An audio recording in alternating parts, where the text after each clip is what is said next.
الحمد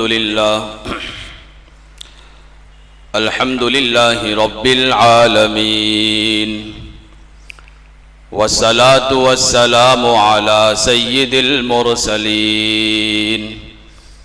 وعلى آله وأصحابه أجمعين. أما بعد فقد قال الله تبارك وتعالى في كتابه المجيد والفرقان الحميد: أعوذ بالله من الشيطان الرجيم. بسم الله الرحمن الرحيم. ومن الناس من يشري نفسه ابتغاء مرضات الله والله رؤوف بالعباد. وقال النبي صلى الله عليه وسلم لسهيب رضي الله تعالى عنه: ربح سهيب أو كما قال النبي صلى الله عليه وسلم. صدق الله العظيم وصدق رسوله النبي الكريم ونحن على ذلك لمن الشاهدين والشاكرين والحمد لله رب العالمين.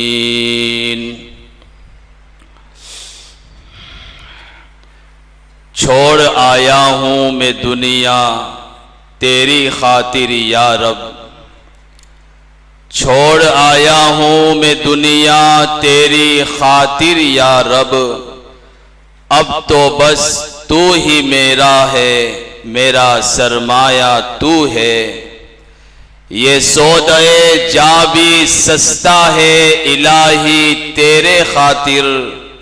کہاں یہ مال و متاع اور کہاں یہ تیری رضا. سب کچھ لٹا کے راہ وفا میں وہ چلا گیا. وہ مرد حق تھا نفع کما کے چلا گیا. خرید لی ہے جس نے خدا کی رضا یہاں. وہی امیر ہے ورنہ سبھی محتاج ہے یہاں. یہی سبق ہے صہیب کی داستانوں میں. یہی سبق ہے صہیب کی داستانوں میں. نہ بیچ دینا کبھی دین کو وقتی فائدوں میں.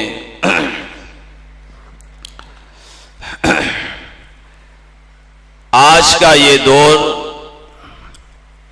مادہ پرستی کا دور ہے، دنیا طلبی کا دور ہے. یہاں قلم بکتا ہے، انصاف بکتا ہے، ایمان بکتا ہے. یہاں تک کہ کچھ لوگ دنیا کے خاطر اپنا ایمان تک بیچ کر دنیا اور آخرت میں ناکام ہو جاتے ہیں. لیکن تاریخ اسلام ایک ایسا کردار ہمارے سامنے پیش کرتی ہے کہ جس نے دین کے خاطر اپنا سب کچھ لٹا دیا اور اللہ کے یہاں سرخ رو اور کامیاب ہو گیا. تو آئیے جانثار جماعت صحابہ میں سے ایک ایسے سچے اور عاشق رسول، مرد مجاہد، سچے مومن کا تذکرہ کرتے ہیں کہ جنہوں نے دین کے خاطر اپنا سب کچھ لٹا دیا لیکن ایمان کا سودا نہیں کیا. ایک ایسی شخصیت کی کہانی کہ جنہوں نے برسوں کی کمائی، تجارت اور جائیداد ایمان کے خاطر، اللہ کی رضا کے خاطر لٹا دی لیکن پھر بھی ایمان کا سودا نہیں کیا. یہ شخصیت کون ہے؟ یہ وہ عظیم صحابی ہے جن کو ہم لوگ حضرت صہیب رومی رضی اللہ تعالیٰ عنہ کے نام سے جانتے ہیں. اور قرآن کریم کو ان کی ادا اور ان کا یہ سودہ جاں اتنا پسند آیا کہ قرآن کریم نے مہر تصدیق ان کے لیے ثبت کرتے ہوئے فرمایا وَمِنَ النَّاسِ مَن يَشْرِي نَفْسَهُ ابْتِغَاءَ مَرْضَاتِ اللَّهِ وَاللَّهُ رَءُوفٌ بِالْعِبَادِ۔ کچھ لوگ ایسے ہوتے ہیں کہ جو اپنے مال و متاع کو، اپنی جائیداد کو اور اپنی جان تک کو اللہ کی رضا کی خاطر بیچ ڈالتے ہیں۔ حضرت صہیب کے ساتھ رومی لقب جو ہے لگا ہوا ہے، جس سے ایسا محسوس ہوتا ہے کہ روم کے باشندے ہیں، روم کے رہنے والے ہیں، حالانکہ حضرت صہیب رومی نہیں ہیں بلکہ خالص عربی النسل تھے، خالص عربی النسل۔ ان کے والد کا تعلق قبیلہ نمیر سے تھا اور ان کی والدہ کا تعلق قبیلہ بنو تمیم سے تھا۔ باپ کی جانب سے نمیری کہلاتے تھے اور ماں کی جانب سے تمیمی کہلاتے تھے۔ تو آخر یہ رومی لقب کیوں لگا؟ اس کے پیچھے ایک دلچسپ داستان ہے حضرت صہیب رومی رضی اللہ تعالیٰ عنہ کی۔ آج کی اس مجلس میں اسی داستان کو ہم سمجھتے ہیں کہ کیسے عظیم صحابی تھے کہ جنہوں نے ایمان کے خاطر، دین کی خاطر اپنا سب کچھ قربان کر دیا لیکن ایمان کا سودا نہیں کیا۔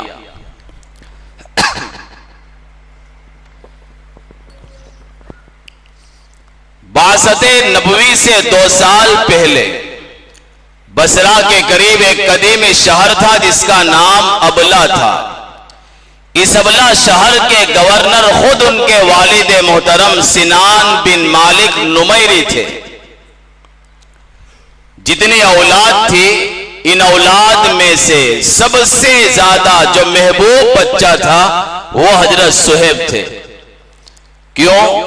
چہرہ خوبصورت تھا، سرخ اور سنہری بالوں والے تھے، جاذب نظر اور دلکش تھے، آنکھوں سے ذہانت، فطانت، ہوشیاری اور چالاکی ٹپک رہی تھی، خوش مزاج اور خوش و خرم رہتے تھے کہ باپ جب نگاہ ان کے چہرے پر ڈالتا تھا تو باپ کی تھکاوٹ جو ہے دور ہو جایا کرتی تھی۔ اس لئے سنان بن مالک کو حضرت صہیب رضی اللہ تعالیٰ عنہ سے بڑی محبت تھی۔ ایک دفعہ کا ذکر ہے کہ ان کی والدہ اپنے خدام کے ساتھ، خادموں کے ساتھ اور ایک بڑے حفاظتی دستے کے ساتھ عراق کے کسی شہر میں سیر و سیاحت کے لیے پہنچ گئی۔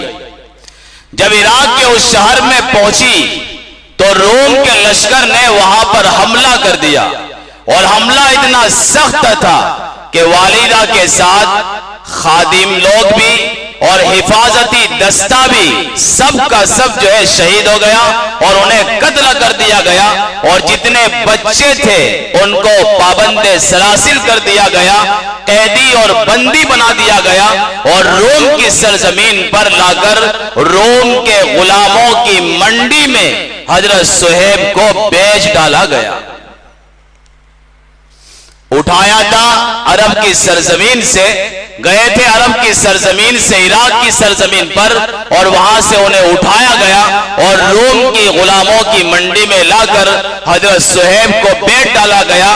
ایک آقا سے دوسرے آقا کی طرف منتقل ہوتے چلے گئے کہ ایک نے خریدا، پھر دوسرے سے بیچا، اس نے تیسرے کو بیچا، اس طرح منتقل ہوتے گئے اور جوانی اور بچپن سے لے کر جوانی کے عالم تک انہوں نے پورا زمانہ روم کی سرزمین پر گزارا۔ گویا روم کے جو حالات تھے، روم کے جو رسم و رواج تھے، حضرت صہیب نے اپنی آنکھوں سے دیکھا، ان کے منکرات کو دیکھا، ان کے فواحش کو دیکھا، اپنی آنکھوں سے یہ بھی دیکھا کہ یہاں کے لوگ کمزوروں پر مظالم ڈھاتے ہیں، یہاں کے لوگ غریبوں پر ظلم و ستم کے پہاڑ توڑتے ہیں، یہ ساری باتیں دیکھی، اور ایک دفعہ کا تذکرہ ہے کہ حضرت صہیب نے اپنے کانوں سے سنا کہ کوئی نجومی، کوئی جوتیشی اپنے آقا سے یہ کہہ رہا ہے کہ ان قریب جزیرۃ العرب میں ایک نبی ظاہر ہونے والا ہے جو نبوت کا دعویٰ کرے گا، عیسیٰ علیہ السلام کی تصدیق کرے گا اور لوگوں کو جہالت کے اندھیروں سے نکال کر علم کی روشنی کی طرف لائے گا۔ حضرت صہیب نے وہ باتیں سنی اور اپنے دماغ میں بٹھا لی کہ کاش وقت کب آئے گا جب میں اس نبی کے ہاتھ پر بیعت کروں گا اور یہ جو خراب منظر اور حالات ہے یہ صحیح کب ہو جائیں گے۔ بہرحال پوری جوانی سرزمین روم پر ان کی گزر گئی۔ اللہ کا کرم ایسا ہوا کہ ایک مرتبہ غلامی کی زنجیر توڑ کر بھاگنے کا موقع حضرت صہیب کو مل گیا۔ انہوں نے موقع غنیمت جانا اور اپنا رخت سفر باندھا ہے تو کسی اور سرزمین پر نہیں، اپنے وطن کی جانب نہیں، بلکہ سیدھا رخت سفر باندھا ہے تو مکہ المکرمہ کی سرزمین کی جانب سیدھے مکہ گئے، اور مکہ آنے کے بعد یہیں پر قیام کر لیا، یہیں پر ہمیشہ رہنے کی ٹھان لی۔ اور وہاں کے ایک سردار تھے عبداللہ بن جدعان، ان کے ساتھ مل کر تجارت کرنا شروع کیا، اور تجارت میں اتنے آگے بڑھ گئے کہ دن بدن نفع ہوتا رہا اور بہت سارا مال، جائیداد، سونا اکٹھا ہو گیا۔ تجارتی مصروفیات کے باوجود ان کے دماغ سے بات نہیں نکلی تھی اس نجومی کی کہ عرب کی سرزمین پر ایک جو ہے محمد ظاہر ہونے والا ہے، یہ بات ان کو یاد تھی۔ جب مکہ کی سرزمین پر آئے تو اس وقت تقریباً عربی زبان بھول چکے تھے حضرت صہیب رضی اللہ تعالیٰ عنہ، لیکن دل میں احساس باقی تھا کہ میں عربی النسل ہوں، شہری باشندوں کی اولاد ہوں۔ زبان میں تھوڑی لکنت بھی آ گئی تھی اور بال سرخ سنہرے تھے، اس لیے جتنے بھی مکہ کے باشندے تھے وہ حضرت صہیب کو رومی کہہ کر پکارا کرتے تھے، اس لیے ان کا نام صہیب رومی پڑ گیا۔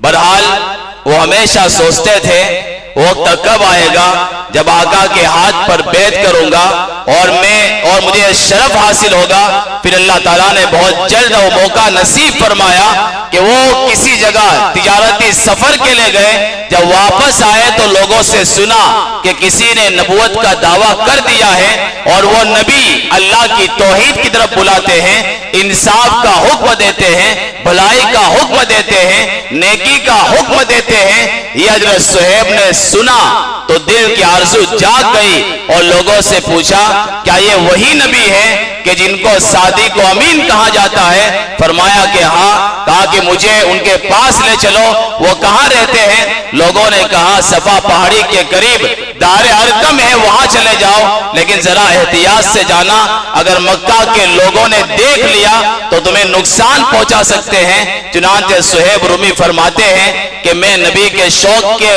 خاطر اور ایک طرف لے کر میں دار ارقم کی طرف جو ہے بڑھنے لگا، اور دن بھی رات کی طرف بڑھ رہا تھا۔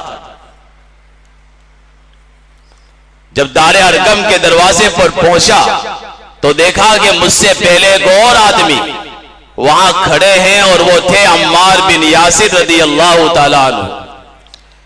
پہلے میں دیکھ کر گھبرا گیا، لیکن پھر وہ گھبراہٹ دور ہو گئی، کیونکہ عمار بن یاسر سے میری شناسائی تھی، میری دوستی تھی، میری پہچان تھی۔ میں نے پوچھا کہ عمار کیوں آئے ہو؟ حضرت عمار نے کہا کہ صہیب تم کیوں آئے ہو؟ حضرت صہیب نے کہا کہ میں اس شخص سے ملنا چاہتا ہوں جس نے نبوت کا دعویٰ کیا ہے، اور اپنے کانوں سے اس کے پیغام کو سننا چاہتا ہوں، اس لیے آیا ہوں۔ حضرت عمار نے فرمایا کہ میرا ارادہ بھی یہی ہے۔ فرمایا کہ پھر دونوں ساتھ میں چلتے ہیں۔ دونوں نبی اکرم صلی اللہ علیہ وسلم کے سامنے گئے، آپ کی خدمت میں حاضر ہو گئے، اور آپ کی زبان اقدس سے اسلام کے پیغام کو سنا، اسلام کی دعوت کو سنا۔ تو اللہ تعالیٰ نے ان کے دلوں کو کھول دیا اور دونوں کے دلوں میں نور نبوت نور ایمان داخل ہو گیا اور فوراً کلمہ شہادت پڑھ کر دونوں ایک ساتھ مسلمان ہو گئے۔ رات کی تاریکی چھا گئی تھی، جب وہاں سے نکلے تو رات کی تاریکی ہر طرف تھی، لیکن ان کے دلوں کے اندر ایمان کی روشنی تھی اور ان کے دل ایمان کی روشنی سے منور ہو چکے تھے۔ پھر ان پر ظلم و ستم ڈھائے گئے، جیسے عمار بن یاسر پر ڈھائے گئے، بلال حبشی پر ڈھائے گئے، خباب بن عرد پر ڈھائے گئے، حضرت سمیہ پر ڈھائے گئے رضی اللہ عنہم۔ اور کہنے والے نے کہا اتنے ظلم و ستم ڈھائے گئے، اگر کسی جانور پر ڈھائے جاتے تو ان کا ریزہ ریزہ ہو جاتا، لیکن یہ لوگ اپنے ایمان پر ثابت قدم رہے اور ٹس سے مس نہیں ہوئے۔ پھر تھوڑے ہی دنوں کے بعد نبی اکرم صلی اللہ علیہ وسلم کی طرف سے حکم آیا کہ مدینہ کی طرف ہجرت کرنا ہے۔ حضرت صہیب نے بھی پختہ ارادہ کر لیا، اور جب قریش کے لوگوں کو معلوم ہوا کہ صہیب رومی مکہ کو چھوڑ کر مدینہ جا رہے ہیں تو انہوں نے اپنے جاسوس لگا دیے۔ کیوں؟ کہ یہ اپنی جائیداد، اپنا مال، اپنا سونا یہ ساتھ میں لے کر یہاں سے مدینہ نہ چلے جائے، اس لیے جاسوسوں کو بٹھا دیا کہ کہیں بھاگ نہ جائے۔ بڑا مشکل کام ہو گیا مکہ سے مدینہ جانے کا، لیکن صہیب فکر مند تھے کیسے جایا جائے۔ سردی کا موسم تھا، ٹھنڈی رات تھی، اللہ تعالیٰ نے ایک ترکیب ذہن میں ڈالی، اس ترکیب پر عمل یہ کیا کہ حضرت صہیب جو ہے گھر سے باہر نکلتے، جاسوس دیکھ رہے ہیں حضرت صہیب کو، باہر جاتے پھر اندر آتے، ایسا دکھایا کہ مجھے جو ہے دست ہو گئے ہیں، باہر گئے پھر گھر میں آئے، پھر باہر گئے پھر گھر میں آئے۔ جب کئی مرتبہ جاسوسوں نے دیکھا تو آپس میں ہنسنے لگے کہ لات و عزا کی قسم، ہمارے معبودوں نے اس کو شدید پیٹ کی بیماری میں مبتلا کر دیا ہے، اب یہ کہیں بھاگ نہیں سکتا، اب ہم آرام سے سو جاتے ہیں۔ بس جاسوس بے فکر ہو گئے، مطمئن ہو گئے اور سب کے سب میٹھی نیند کے آغوش میں چلے گئے۔ حضرت صہیب رومی رضی اللہ عنہ نے موقع غنیمت جانا اور وہاں سے نکل کھڑے ہوئے، تھوڑی ہی دور گئے ہوں گے کہ وہ ہڑ بڑھا کر اٹھے تو اپنا مقصود تو جا چکا تھا، فوراً تیز رو گھوڑوں پر سوار ہوئے اور دوڑاتے دوڑاتے صہیب رومی کے قریب آ گئے۔ حضرت صہیب ایک ٹیرے پر چڑھ گئے، تیر نکالا اور جو ہے ترکش نکالا اور تیر اس کمان پر چڑھایا اور اعلان کیا کہ اے قریش کے لوگوں، تم مجھے جانتے ہو کہ میں تیر انداز ہوں، جب تک یہ تیر میرے پاس رہیں گے اتنے تیر کے برابر میں تمہاری جو ہے لاشیں جو ہے زمین پر جو ہے گرا دوں گا، اس لیے کہ میرا نشانہ کبھی خطا نہیں ہوا۔ لہذا تیر جب تک رہیں گے وہاں تک لاشیں گرتی رہیں گی، اور جب تیر ختم ہو جائیں گے اپنی تلوار نکالوں گا اور تمہاری گردنیں اڑانا شروع کروں گا، پھر اس کے بعد قوت بازو سے لڑوں گا، لیکن اپنے آپ کو تمہارے حوالے نہیں کروں گا۔ جب یہ ایمانی اعلان سنا تو ایک آدمی اس میں سے بولا گیا، ہاں ہاں ہم کیسے آپ کو جانے دیں، آپ جب روم کی سرزمین سے آئے تھے مفلس تھے، غریب تھے، کلاش تھے، آپ کے پاس کچھ نہیں تھا، اور ہماری زمین سے تم سونا لے کر چلے جاؤ، مال لے کر چلے جاؤ، دولت لے کر چلے جاؤ، یہ ہمیں برداشت نہیں ہو سکتا۔ حضرت صہیب نے دیکھا یہ مال کے پجاری ہے، جو ہے دولت کے ہوسکار ہے، تو آپ نے فرمایا اگر میں اپنے مال اور سونے کا پتہ بتا دوں تو کیا تم میری جان چھوڑ سکتے ہو؟ مال کے پجاری کو کیا چاہیے؟ کہا کہ ہاں ہم تمہیں چھوڑ دیں گے۔ حضرت صہیب رومی نے فرمایا میرے گھر کے فلاں کونے میں سونا دبا ہوا ہے، جا کر نکال لو۔ یہ بات سن کر سب کے سب وہاں سے روانہ ہو گئے۔ کیا صحابہ کی زندگی ہوگی؟ میں اور آپ ہوتے سامنے والے کی بات نہیں مانتے کہ نہیں تو چھوٹنے کے لیے ایسا کہہ رہا ہے، لیکن کفار مکہ کو بھی، قریش کے لوگوں کو بھی اس غلام مصطفیٰ کی بات پر 100% یقین تھا کہ گردن کٹا تو سکتا ہے لیکن جھوٹ نہیں بول سکتا۔ اس لیے سب لوگوں نے حضرت صہیب کے راستے کو خالی کر دیا اور حضرت صہیب وہاں سے مدینہ روانہ ہو گئے. تنے تنہا جا رہے ہیں، مال کا غم نہیں، دولت کا افسوس نہیں، سونا گوانے کا افسوس نہیں، بلکہ نبی کی زیارت کے شوق میں آگے بڑھ رہے ہیں، قدم لڑ کھڑا بھی رہے ہیں، قدم جو ہے جواب بھی دے رہے ہیں. لیکن جیسے ہی دل میں نبی کی زیارت کی وہ امنگ انگڑائیاں لیتی تو پھر قدم میں طاقت آ جاتی اور پھر وہ مدینہ کی طرف رواں دوا ہو جاتے. اس طرح آہستہ آہستہ نبی اکرم صلی اللہ علیہ وسلم کی خدمت میں مدینہ طیبہ پہنچ گئے. اللہ کے رسول نے دور سے صہیب کو دیکھا تو فرمایا ربیح صہیب، ربیح صہیب، کہ صہیب سودا نفع بخش رہا، سودا نفع بخش رہا. حضرت صہیب نے یہ بات سنی تو دل میں خوشی جو ہے، خوشی کی لہر دوڑ گئی اور کہا کہ اللہ کے رسول آپ کی خدمت میں پہنچنے والا سب سے پہلا تو میں ہی ہوں، مجھ سے پہلے کسی نے بھی پہنچ کر آپ کو اطلاع نہیں دی ہے. ایسا محسوس ہوتا ہے کہ فرش سے عرش پر جبرائیل امین نے آ کر آپ کو خبر دی ہے کہ ایسا واقعہ پیش آیا ہے. اور واقعی جبرائیل امین حضرت صہیب کی شان میں یہ آیت کریمہ لے کر نازل ہوئے وَمِنَ النَّاسِ مَن يَشْرِي نَفْسَهُ ابْتِغَاءَ مَرْضَاتِ اللَّهِ وَاللَّهُ رَءُوفٌ بِالْعِبَادِ. کچھ لوگ ایسے ہوتے ہیں جو اللہ کی رضا کی خاطر اپنی جان، اپنا سونا، اپنی جائیداد تک کو بیچ ڈالتے ہیں. بہرحال حضرت صہیب کی زندگی کے اور بھی حالات ہیں، لیکن آج یہ مختصر سے حالات بیان کرنے کا مقصود یہ ہے کہ وہ عظیم صحابی ہیں کہ آج کے دور میں ان کے قصے کو پڑھنے کی ضرورت ہے. جب آج کے دور میں ہم اپنے ایمان کو بیچ ڈالتے ہیں، لوگ انصاف کو بیچ ڈالتے ہیں، انصاف کا گلا گھونٹ دیتے ہیں، ایسے ماحول میں ایسے عظیم صحابی کا واقعہ پڑھنے کی ضرورت ہے جنہوں نے ایمان کے خاطر اور ایمان اور اسلام کے خاطر اپنی جائیداد کو قربان کر دیا، اپنے سونے کو قربان کر دیا، اپنی کنیزوں اور اپنی باندیوں کو قربان کر دیا اور ایسا قربان کیا کہ اللہ تعالیٰ نے رہتی دنیا تک کے انسانوں کے لیے ان کو آئیڈیل اور نمونہ بنا دیا کہ کچھ لوگ ایسے بھی ہوتے ہیں جو لوگوں کے لیے نمونہ بن جاتے ہیں. انتقال مدینہ طیبہ کی سرزمین پر بھی ہوا، سرزمین پر ہی ہوا اور ایک شرافت ان کو یہ حاصل ہوئی کہ عمر ابن خطاب کو جب انتقال کا وقت قریب آیا تو آپ نے فرمایا کہ میری جنازے کی نماز حضرت صہیب رومی رضی اللہ تعالیٰ عنہ پڑھائیں گے. یہ ان کو شرف حاصل ہے کہ دوسرے خلیفہ کی جنازے کی نماز حضرت صہیب رومی نے پڑھائی. بہرحال اس لیے ہم بھی اپنے دلوں میں ایک جذبہ ایمانی پیدا کریں، اللہ کے راستے میں خرچ کرنے کا جذبہ، ایمان کے خاطر اپنا سب کچھ قربان کرنے کا جذبہ، عشق رسول کے خاطر اپنا سب کچھ قربان کرنے کا جذبہ اگر ہمارے اندر پیدا ہوگا، اس آیت کے مصداق انشاءاللہ ہم بھی بنیں گے. اللہ سے دعا ہے اللہ تعالیٰ کہی سنی باتوں پر ہمیں عمل کرنے کی توفیق نصیب فرمائے. آمین. وآخر دعوانا ان الحمدللہ رب العالمین.